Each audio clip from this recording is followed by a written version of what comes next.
Hello everyone, namaste and welcome back to my channel. I hope you all are doing good. और ये video है कल का यानी ट्यूसडे का। और आज की वीडियो में मैंने आपके साथ शेयर किया है मेरा अर्ली मॉर्निंग रूटीन, जो कि शुरू हो जाता है सुबह 5:30 बजे से। ठीक 5:30 के आसपास मैं उठ जाती हूँ और बस फ्रेशन अप होके आ गई हूँ मैं किचन में। सबसे पहला काम मेरा किचन में आते ही होता है एक गिलास अपने लिए नींबू पानी बनाना। एक गिलास गर्म पानी में मैं एक नींबू निचोड़ लेती हूँ और उसके जो छिलके होते हैं वो भी उसी पानी में ऐड कर लेती हूँ। नींबू के छिलके ना मैं पहले ऐड नहीं किया करती थी पानी में, मैं उसे दूसरी चीज़ों में यूज़ कर लिया करती थी। लाइक कभी मैं उसे फेस पे रब कर लिया करती थी और टैनिंग रिमूवल में काफ़ी हेल्पफुल होते हैं ये नींबू के छिलके, तो उस तरीके से मैं इसे यूज़ करती थी। बट रिसेंटली आई रियलाइज कि अगर नींबू के छिलके भी ऐड करके पानी पिया जाए, नींबू पानी, तो वो ज़्यादा फैट लॉस में हेल्प करता है। तो इसी तरह से अब मैं नींबू पानी पीती हूँ नींबू के छिलके डाल के। और ये बादाम और अखरोट मैंने रात को सोक कर दिए थे, तो इसे अभी रखेंगे थोड़ा साइड में। और फ्रिज में से मैं सारा सामान इकट्ठे निकाल के काउंटर टॉप पे रख लेती हूँ। लाइक भिंडी मैंने कल रात को ही कट करके फ्रिज में रख दी थी, तो अब मैंने फ्रिज से सामान निकाल लिया है। लाइक भिंडी निकाल ली है, चाय के लिए दूध बाहर निकाल लिया है, आटा निकाल लिया है और बस अब इसको फ्राई करने की तैयारी करते हैं। बहुत ही झटपट जल्दी से बन के रेडी हो जाती है भिंडी। मैंने आपसे लास्ट व्लॉग में भी शेयर की थी इसकी रेसिपी, तो आज फटाफट वाली भिंडी बनाते हैं। इसमें मैंने लगाया है अजवाइन और मिर्ची का तड़का और साथ में ऊपर से प्याज भी ऐड कर दिया है। और बस प्याज हल्का सा चला लेंगे और उसमें ऐड कर देंगे अपनी भिंडी। और भिंडी बनाने के सारे टिप्स एंड ट्रिक्स मैंने आपसे अपनी लास्ट वीडियो में शेयर किए थे, अगर आपने नहीं देखी तो ज़रूर देखना। और भिंडी को रखेंगे दूसरे फ्लेम पे, तब तक मैं यहाँ पे रेडी कर लूँगी लक्ष्य के लिए बढ़िया सी अदरक वाली चाय।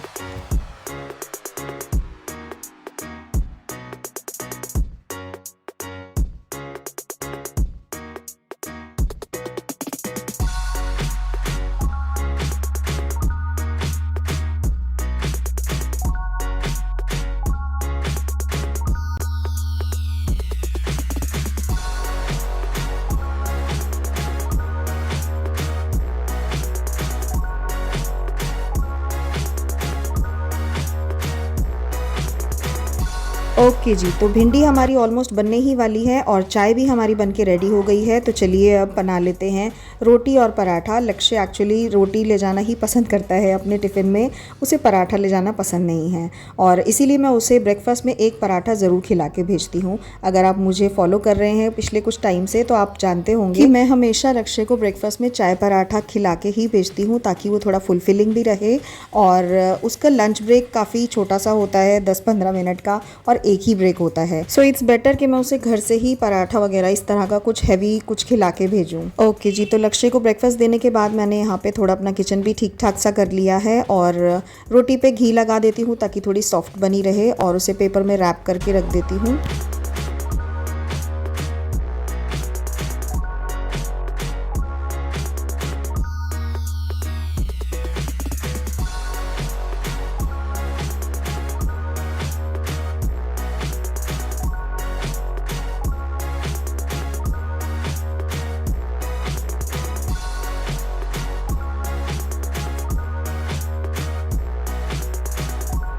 ऑल राइट, तो यहाँ पे रोटी भी पैक हो गई है और भिंडी भी ठंडी हो गई थी, तो उसे भी पैक कर लेते हैं।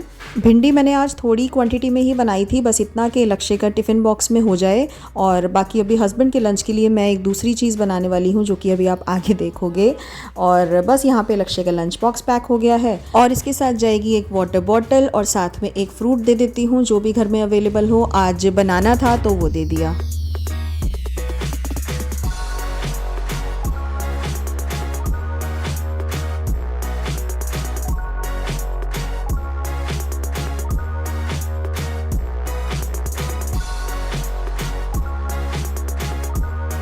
अगर मैं किचन से कभी जल्दी फ्री हो जाती हूँ तो मैं लक्ष्य के कपड़े आयरन कर देती हूँ, अदरवाइज़ वो खुद ही अपने कपड़े आयरन कर लेता है। अभी फ़िलहाल वो बाथ लेने गया हुआ है, तो आई थॉट कि जब तक वो नहा के आएगा मैं ही उसकी यूनिफॉर्म आयरन कर देती हूँ।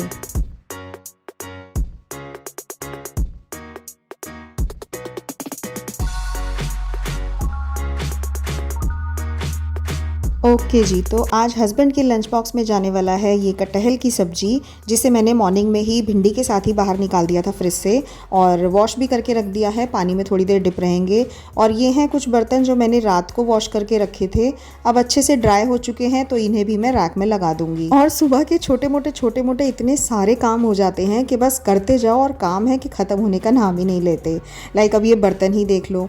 बर्तन तो हमेशा मेरे सिंक में आपको मिलेंगे ही मिलेंगे, चाहे मैं दिन में कितनी भी बार बर्तन धो लूँ, बर्तन तो हमेशा सिंक में रहेंगे। और ये थोड़े से बर्तन फिर से हो गए थे, जो कि मेरा नींबू पानी पिया था जिसमें मैंने लक्ष्य की कुछ चाय के बर्तन थे और छोटे मोटे बर्तन थे, तो वो भी इसी टाइम में हाथ के हाथ ही धो के रख देती हूँ। बट ये सिंक खाली नहीं रहने वाला है, अभी थोड़ी देर में देखना फिर इसमें बर्तन हाजिर हो जाएंगे।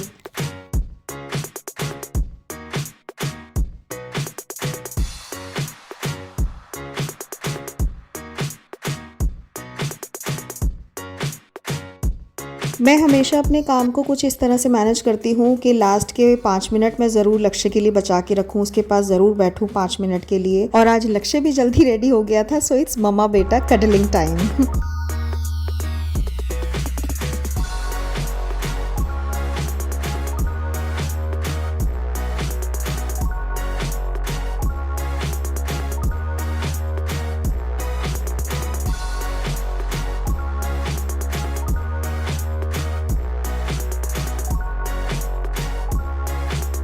लक्ष्य अब 11th स्टैंडर्ड में आ गया है, तो यहाँ पे वही मैं उसे समझा रही थी कि अब एटलीस्ट स्टडीज़ को लेके थोड़ा सा सिंसियर हो जा बेटा, बिकॉज डे 1 से ही अगर हम खुद को प्रिपेयर करके रखें for further exams and all, तो आगे चल के ज़्यादा प्रेशर नहीं लेना पड़ता। बट लेट्स सी, 10th का तो अभी रिजल्ट आया नहीं है, बट येस 11th की क्लासेस स्टार्ट हो चुकी हैं। आई थिंक सभी पब्लिक स्कूल्स में ऐसा ही होता होगा और लेट्स होप कि 10th का रिज़ल्ट अच्छा ही आए। और आज मैं आपके साथ शेयर कर रही हूँ वो चीज़ जो मैंने अभी तक कभी भी किसी भी व्लॉग में शेयर नहीं की। तो अराउंड 6:30 मॉर्निंग में मेरे यहाँ पे पानी आता है, इस तरीके से हमें फिल करके रखना पड़ता है उसे बाल्टियों में और ड्रम्स वगैरह में, बिकॉज यहाँ पे पानी टाइम टू टाइम ही आता है और इसी वजह से हमें पानी स्टॉक करके रखना पड़ता है। So I want to be very real with you all are my subscribers, you all watch me, you all give your precious time to me. So मेरी भी ये ड्यूटी बनती है कि मैं आप लोगों के साथ रियल रहूं, राइट।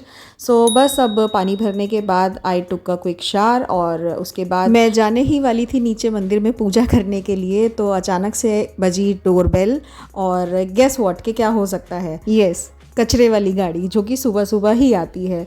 तो this is another reality of a home maker. तो करने जाते हैं हम कुछ और करना पड़ जाता है कुछ। तो यहाँ पे अब मैं कूड़ा डाल दूंगी गाड़ी में और उसके बाद फिर से हाथ मुंह पैर सब कुछ अच्छे से वॉश करके आ गई हूँ मंदिर में पूजा करने के लिए। और बस यहाँ पे पूरा मन लगा कि अब मैं थोड़ी देर अपनी माता रानी का नाम लूँगी, उनकी पूजा करूँगी, आराधना करूँगी, दिया बाती करूँगी, पूरा मन लगा के। बहुत ही पॉजिटिविटी आती है मुझे सुबह सुबह इस तरह पूजा करने से।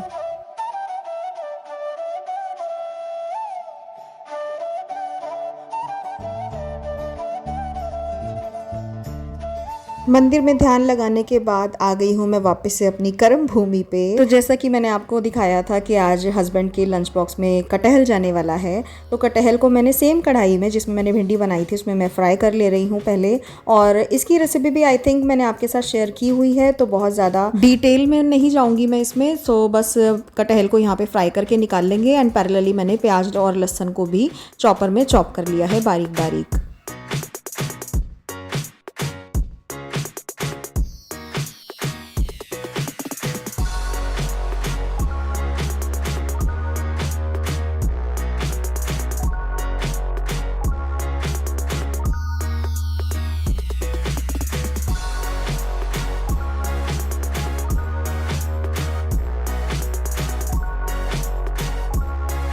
तो जब भी कभी मैं जल्दी में होती हूँ, मेरे को फटाफट से खाना बना के रेडी करना होता है, तो मैं सारा तामझाम इकट्ठे नीचे नहीं उतारती हूँ। लाइक ऊपर ड्रॉर्स में से मैं सारे मसाले उतार के नीचे शेल्फ पे नहीं रखती हूँ। जिस मसाले की मुझे ज़रूरत होती है बस उस मसाले को निकाला, कढ़ाई में डाला, वापस रखा, फिर दूसरा मसाला निकाला, लाइक दालचीनी निकाली, अजवाइन निकाली, हींग निकाली, सब कुछ इसी तरह से निकालती जाती हूँ और कढ़ाई में ऐड करती जाती हूँ और उसे अपनी प्लेस पे उसी वक्त वापस रखती जाती हूँ। So this is my quick hack of time management. और इसी के साथ ये देखिए देखिए सब्जी भी हमारी बनती चली जा रही है, कटहल की सब्जी। और जो चॉपर था उसे मैं कभी भी सिंक में नहीं छोड़ती हूँ, हाथ के हाथ मैं उसे वॉश करके रख देती हूँ ड्राई होने के लिए। इससे ना तो कभी चॉपर की स्ट्रिंग खराब होती है और उसके ब्लेड्स की शार्पनेस भी हमेशा बरकरार रहती है। और कटहल को यहाँ पे कढ़ाई में फ्राई करने के बाद मैं उसे कुकर में हमेशा 2 विसल ज़रूर लगवा लेती हूँ, टाइम बच जाता है। यस, तो बस यही सब कुछ चीज़ें हैं जो कि हम अपने पर्सनल एक्सपीरियंस से सीखते हैं और आगे भी सीखते रहेंगे। तो चलिए जी, अब आ जाते हैं ब्रेकफास्ट पार्ट पे। तो अब आ गए हैं देखो समर्स, और समर्स का बेस्ट फ्रूट क्या होता है? Mango. Yes, so this is my first mango of this summer season. और ये हस्बैंड के ब्रेकफास्ट के लिए मैं बना रही हूँ मैंगो शेक। और क्योंकि अभी मैंगो मार्केट में आना जस्ट स्टार्ट ही हुआ है तो बहुत ज़्यादा मीठा तो ये नहीं था। मीठा तो क्या मैं कहूँगी कि हल्का सा ये खट्टी साइड पे ही था। तो इसको थोड़ा स्वीट करने के लिए मैंने यहाँ पे कंडेंस मिल्क का यूज़ किया है। आप चाहो तो शुगर भी ऐड कर सकते हो, बट जब अच्छा वाला मैंगो आता है ना मार्केट में, तब तो उसमें शुगर की भी ज़रूरत नहीं होती, इतने अच्छे मीठे वाले आम आते हैं। बट फॉर नाउ मैंने इसमें थोड़े से ड्राई फ्रूट्स ऐड कर दिए हैं और थोड़ा कंडेंस मिल्क भी ऐड कर दिया है। अब थोड़ा सा दूध ऐड करके इसे एक बार फिर से मिक्स कर लेंगे। और हर घर की एक अलग ही रेसिपी होती है मिल्क शेक बनाने की या फिर किसी भी चीज़ को बनाने की। सब अपनी अपनी रेसिपीज़ फॉलो करते हैं। So this is my version. और मैं भी ऐसा नहीं है कि हमेशा ऐसे ही बनाती हूँ, समटाइम्स मैं इसको दही में भी बनाती हूँ। बट ये तो ऑलरेडी खट्टा था तो इसमें दही कैसे ऐड करेंगे, राइट? तो जार मेरा छोटू सा था तो यहाँ पे मैंने उसे एक बड़े बोल में ट्रांसफ़र करके थोड़ा सा मिल्क और ऐड कर लिया है। And now it's serving time.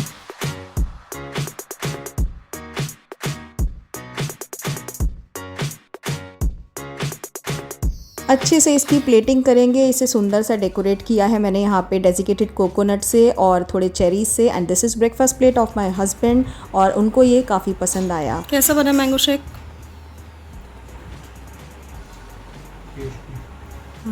Cafe style के देसी स्टाइल? देसी तरीके से बनाया पर बन गया कैफ़े स्टाइल। प्रेजेंटेशन वैसी है ना। आई डोंट नो आप में से कितने लोग जानते हैं कितने नहीं, but let me tell you that I am very active on YouTube shorts. So इसी से रिलेटेड मैंने एक शॉर्ट्स वीडियो भी बनाया है, तो अगर आपने नहीं देखा तो प्लीज़ उसे देखिए। और ये है मेरा ग्लास जिसे मैं अभी कुछ देर बाद एंजॉय करूँगी after completing my house hold chores.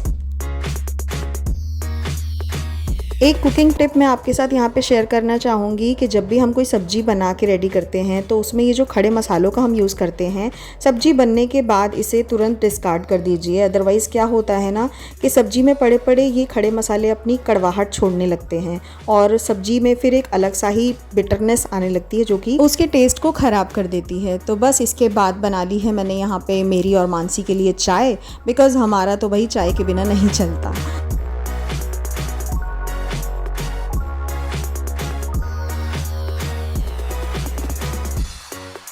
इसके बाद हमने ब्रेकफास्ट किया और हस्बैंड भी ऑफिस चले गए। मैंने लिया कुछ देर का रेस्ट और उसके बाद मैं लग गई हूँ फिर से अपने नॉन स्टॉप कामों में घर की सफाइयों में। तो आज था मेरा बेडशीट चेंज करने का डे। तो यहाँ पे मैं समर अप्रोप्रिएट बेडशीट बिछा के अपना बेड सुंदर सा रेडी कर लूँगी।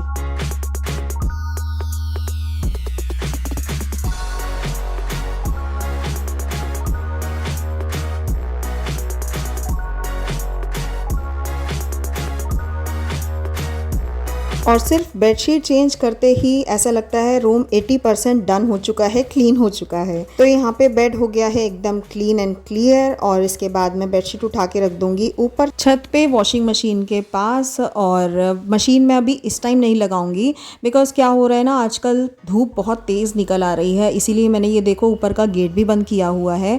और गेट खोलते ही आप देख सकते हो कि कितनी तेज़ धूप हो रखी है और इस धूप में तो कपड़े धोना इम्पॉसिबल है। तो थोड़ा शाम के टाइम जब धूप कम हो जाती है तब मैं मशीन लगाती हूँ आजकल। तो बस वहाँ पे सारे कपड़े इकट्ठे कर दिए हैं, शाम को लगेगी मशीन। और आ गई हूँ मैं किचन में बर्तन क्लीन करने के लिए। तो बर्तन हमेशा मैं पहले एक बार सारे इस तरह से वॉश करके बाहर निकाल लेती हूँ, सिंक क्लीन कर लेती हूँ और उसके बाद फिर सारे बर्तन मांज के उसमें रखती जाती हूँ।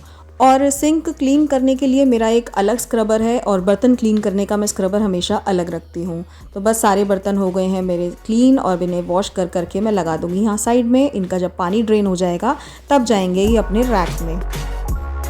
जब एक बार सारे बर्तन अच्छे से वॉश हो जाते हैं तो सिंक मैं फिर से दोबारा से ज़रूर क्लीन करती हूँ। और ये अब मेरी आदत में आ गया है, चाहे बर्तन कितनी भी बार क्लीन हो सिंक ज़रूर क्लीन होगा। और यहाँ पे मेरी ये बॉटल ख़त्म हो गई थी डिश वॉशर की, तो इसे भी मैंने लिक्विड से रिफ़िल कर लिया है। और ये लिक्विड जेल वाला जो डिस्पेंसर है मेरा, इसे भी मैं हमेशा टाइम टू टाइम ज़रूर क्लीन करती रहती हूँ।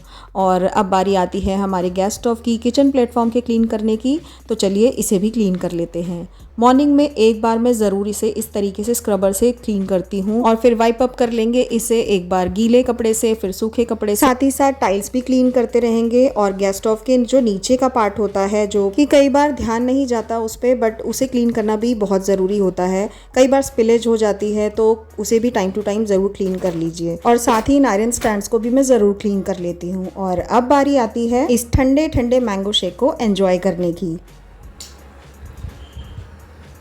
ये क्या है? मैंगो शेक, चेरी, ये white coconut powder. How is that? इतने गंदे आम का इतना अच्छा मैंने शेक कैसे बनाया? एंड येस, सीरियसली आज के मैंगो का टेस्ट कुछ खास अच्छा नहीं था, क्योंकि अभी नए नए मैंगो आए हैं ना मार्केट में, तो कुछ अच्छा टेस्ट नहीं कर रहे हैं। बट येस, ये शेक काफ़ी अच्छा बन गया था, काफ़ी टेस्टी बना था। And now summer season is on, तो ये शेक्स एंड स्मूदीज़ ये सब तो बनता ही रहेगा। और आपके साथ मैं इसी तरह डिफरेंट डिफरेंट रेसिपीज़ और अपने रियल व्लॉग्स शेयर करती रहूँगी। और as compare to other days, आज मैं काफ़ी जल्दी फ्री हो गई थी। मतलब 10-15 तक मेरा सारा काम ऑलमोस्ट हो ही गया था। यूजुअली मैं 11 बजे तक फ्री होती हूँ, बट आज थोड़ा जल्दी फ्री हो गई। So I got more time for myself today. और यही थी मेरी अपडेटेड रियल मॉर्निंग रूटीन जो मैंने आज आपके साथ शेयर की। So if you like this video, do all the good things, like, share and comment, and please subscribe to my channel guys. I will see you in my next video. Till then, do take good care of your self, and thank you so much for watching.